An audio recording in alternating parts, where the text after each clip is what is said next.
Certains parents justifient leurs erreurs au foyer en déclarant qu'elles résultent de l'absence d'école pour les parents. En réalité, cette école existe et elle peut être la meilleure de toutes. Elle s'appelle le foyer. En voyageant dans le passé sur les ailes de ma mémoire, je me rappelle des moments précieux que j'ai passés avec ma femme. Le fait de vous raconter mes souvenirs peut vous faire songer à vos propres expériences, les bonnes comme les mauvaises. Toutes nous apprennent quelque chose. Premièrement, le temple est l'endroit. À mon retour de mission, j'ai rencontré une belle jeune femme dont les longs cheveux noirs lui arrivaient jusqu'à la taille. Ses grands yeux avaient la couleur du miel et elle avait un sourire contagieux. J'ai été ébloui dès que je l'ai aperçue. Ma femme s'était fixé le but de se marier au temple, bien qu'à l'époque, il faille faire un voyage de plus de 6400 kilomètres pour se rendre au temple le plus proche. La cérémonie de notre mariage civil fut empreinte de bonheur et de tristesse, car nous étions mariés avec une date d'expiration. L'officier prononça les mots « Je vous déclare maintenant mari et femme », mais tout de suite après, il dit « Jusqu'à ce que la mort vous sépare ». Alors, au prix de sacrifice, nous nous sommes mis au travail pour épargner suffisamment d'argent pour acheter un aller simple jusqu'au temple de Mesa en Arizona. Au temple, tandis que nous étions agenouillés à l'autel, un serviteur autorisé à prononcer les mots auxquels j'aspirais, et il nous a déclaré mari et femme pour le temps et pour toute l'éternité. Un ami nous a emmenés à l'école du dimanche. Pendant la réunion, il s'est levé et il nous a présentés à la classe. À la fin de la réunion, un frère s'est approché de moi, m'a serré la main et y a laissé un billet de $20. Peu après, un autre frère s'est aussi approché de moi et, à ma surprise, il m'a laissé également un billet dans la main. J'ai cherché rapidement du regard ma femme, qui était de l'autre côté de la salle, et j'ai crié « Blinky, serre la main de tout le monde !»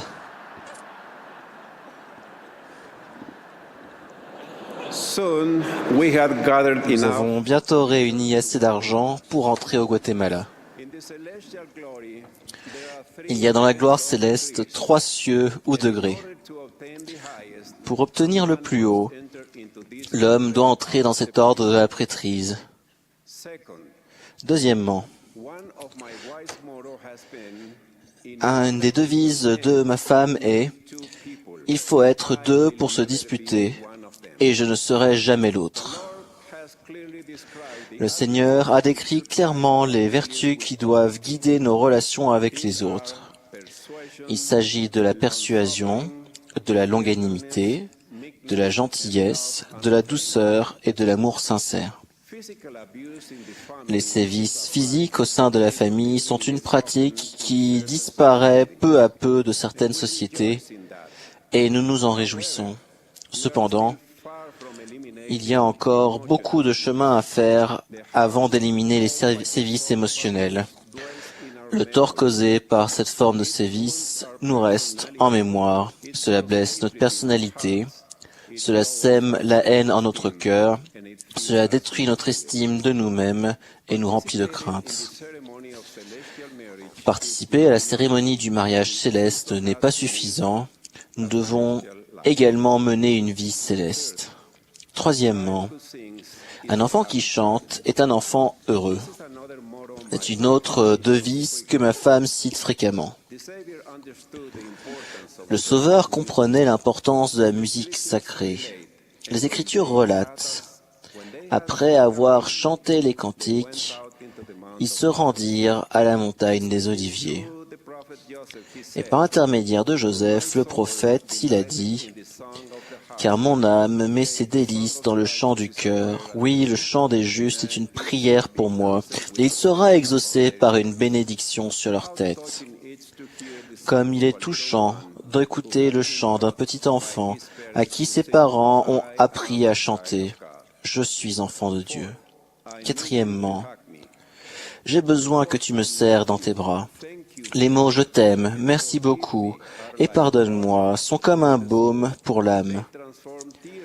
Ils transforment les larmes en joie, ils apportent du réconfort à l'âme accablée et confirment les sentiments tendres que nous éprouvons.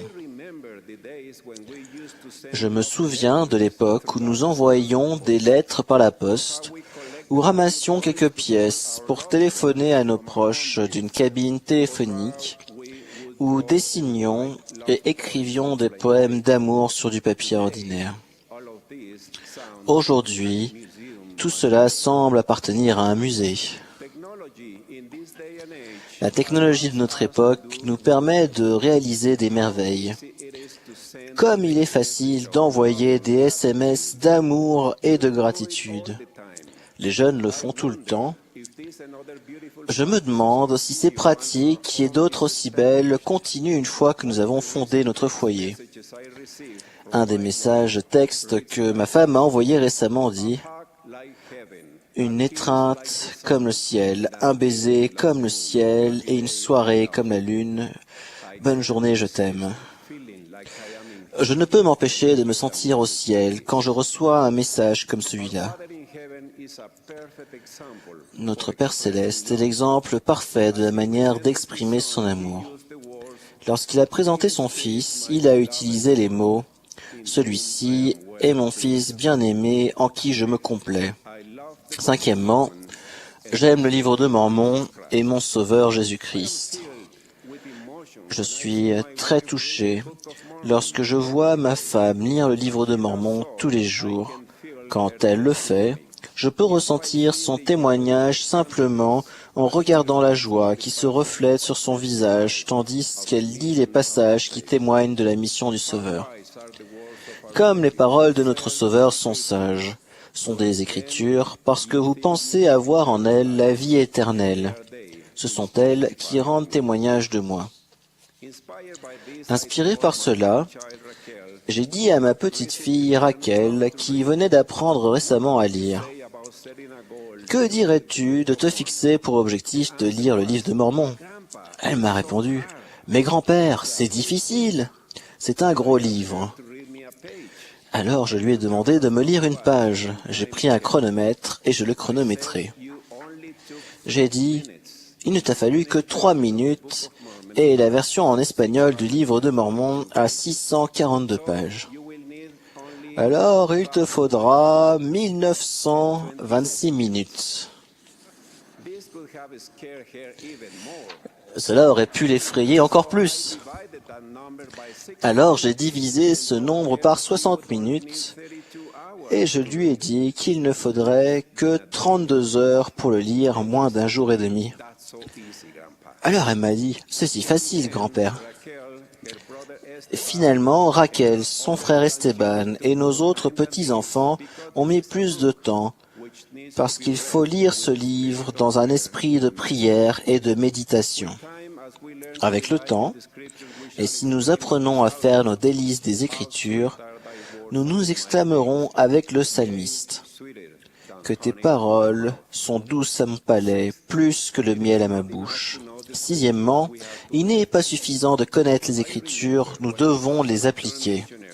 Je me souviens que quand je suis rentré de mission, ayant étudié diligemment les Écritures, je pensais tout savoir. Pendant nos fiançailles, Blanqui et moi étudions les Écritures ensemble. Je me servais de mes notes et de mes références pour la faire profiter de ma connaissance de l'Évangile. Après notre mariage, j'ai eu une sérieuse prise de conscience quand elle m'a donné une grande leçon. J'ai peut-être essayé de lui enseigner l'Évangile, mais elle m'a appris à le vivre. Quand il a terminé le sermon sur la montagne, le Sauveur a donné ce conseil sage. C'est pourquoi, quiconque entend ces paroles que je dis et les met en pratique sera semblable à un homme prudent qui a bâti sa maison sur le roc. Les personnes qui vivent en accord avec les principes célestes contenus dans les Écritures apportent du réconfort aux gens qui souffrent.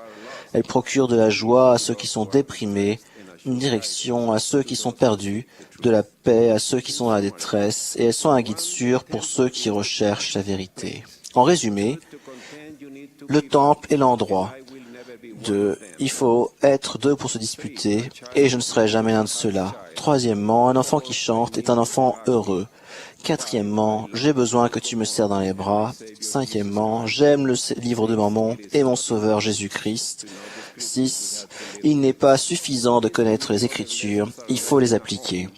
Ces leçons et de nombreuses autres s'apprennent au foyer, l'endroit qui peut devenir un coin du ciel sur la terre. Je témoigne que l'évangile de Jésus-Christ et le plan de notre Père céleste nous donnent une direction sûre dans cette vie et la promesse de la vie éternelle. Au nom de Jésus-Christ, Amen.